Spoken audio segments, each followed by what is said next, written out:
Hello student, good morning. Lesson 2 word तथा शब्द में व्यंजन कॉन्सोनेंट्स का अध्ययन करते हैं। व्यंजन ध्वनियों का उच्चारण स्वरों की सहायता से किया जाता है। व्यंजन वर्ड के अंतर्गत कौन कौन से वर्ड आते हैं? कखा गघा, ये सब तो आप पढ़े हो ना। कखा गघा, अंगा चचा चचा इया टठा डढ़ा तथा दधना पफा बभा मा यारा लावा शखा शाह। इन सब वर्डों का उच्चारण स्वरों की सहायता से किया जाता है। स्वरों का मतलब क्या है? आ ई उ री ए ए ओ औ। स्वरों की सहायता से किया जाता है। इनका उच्चारण करते समय हवा मुख में रुक कर बाहर आती है। इनका उच्चारण का मतलब व्यंजन वर्डों का उच्चारण करते समय हवा मुख में रुक कर बाहर आती है। कुछ देर तक हवा क्या करती है? मुख के अंदर रुक कर बाहर आती है। और इसके अपोजिट क्या होता है? स्वर वर्ड का जब हम उच्चारण करते हैं तो हवा मुख में बिना रुके बाहर आ जाती है। और लेकिन जब व्यंजन वर्ड का हम उच्चारण करते हैं तो हवा को क्या करना पड़ता है? हवा मुख में रुक कर बाहर आती है। अब हम चलते हैं, देखते हैं व्यंजन के भेद। व्यंजन तो अभी हम पढ़े ना, कखा गघा ज्ञ तक पढ़े हैं। तो हम देखते हैं व्यंजन के 3 भेद हैं। व्यंजन को कितने भागों में बांटा गया? 3 भागों में व्यंजन, ये देखिए डिवाइड किया गया। फर्स्ट क्या? स्पर्श व्यंजन, अंतस्थ व्यंजन, ऊष्म व्यंजन। कितने पार्ट हैं? First, second, third. स्पर्श व्यंजन के अंतर्गत क्या आता है? क ख ग घ अंगा चछा झझा इया टठा डढ़ा तथा दधना पफा बभा मा। एक प्रकार से हम कह सकते हैं कि स्पर्श व्यंजन के अंतर्गत क से म तक के वर्ण आते हैं। स्पर्श व्यंजन के अंतर्गत कौन कौन से वर्ड आते हैं? क से म तक। क से म तक के अंतर्गत 25 वर्ड आते हैं। स्पर्श व्यंजन में कितने वर्ड आते हैं? 25। क वर्ग में 5 वर्ड, च वर्ग में 5 वर्ड, ट वर्ग में 5 वर्ड, त वर्ग में 5 वर्ड, प वर्ग में 5 है। वैसे जब पूरा ऐड कर देते हैं तो क्या हो जाता है? 25। अंतस्थ व्यंजन के अंतर्गत 4 वर्ड आते हैं। स्पर्श व्यंजन के अंतर्गत 25 वर्ड आते हैं और अंतस्थ व्यंजन के अंतर्गत 4 वर्ड आते हैं। वो कौन से हैं? य र ल व, य र ल व।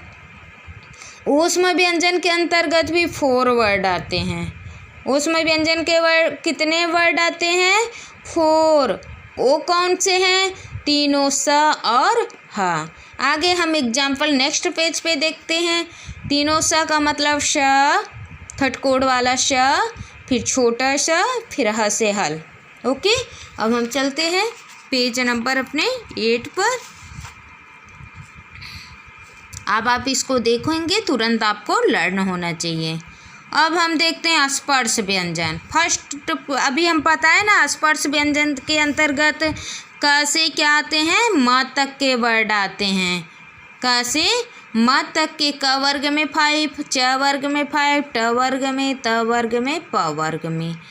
फिर हम आते हैं स्पर्श व्यंजन। स्पर्श व्यंजन का अर्थ होता है छूना। स्पर्श करना, सब कहते हैं ना मुझे स्पर्श मत कीजिए।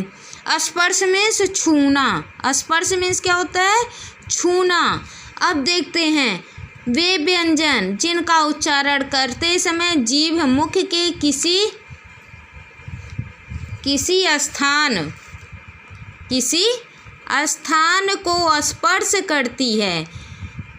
इन सब वर्डों का उच्चारण करते समय हमारी जिह्वा अनेक स्थानों का स्पर्श करती है, उसको हम स्पर्श व्यंजन कहते हैं। ठीक है ना। अगर कोई आपसे पूछ दे कि स्पर्श व्यंजन किसे कहते हैं तो आप बोलोगे हमारी जिह्वा इन सब वर्णों का उच्चारण करते समय मुख के अंदर विभिन्न भागों का स्पर्श करती है। इन्हें 5 वर्गों में बांटा गया है। इनके कितने भाग किए गए? 5। फिर वर्ग का नाम अपने वर्ग के पहले वर्ड के आधार पर रखा गया है। पहले वर्ड के आधार पर इनके वर्ग का नाम रख दिया गया। फर्स्ट लाइन का फर्स्ट वर्ड क था तो इसका क वर्ग हो गया। इसका च था च वर्ग हो। च वर्ग का मतलब उसका च छ ज झ ञ वर्ड। ट वर्ग के अंतर्गत ट ठ ड ढ ढ। त वर्ग के अंतर्गत त थ द ध न। प वर्ग के प फ ब भ म। अब हम आगे चलते हैं। प्रत्येक वर्ग के 5वें वर्ड को पंचम वर्ड करते हैं। जो 5वां है फर्स्ट सेकंड थर्ड फोर्थ है। फिफ्थ नंबर को हम क्या कहते हैं? जितने भी हैं क से क वर्ग के पंचम वर्ड, च वर्ग के पंचम वर्ड, ट त प सभी के 5वें स्थान पे जो वर्ड है उसको हम क्या कहते हैं? पंचम वर्ड। आपसे पूछा जाए कि पंचम वर्ड क्या है तो आप बोलोगे प्रत्येक वर्ग का अंतिम वर्ड क्या कहलाता है? 5वां वर्ड क्या कहलाता है?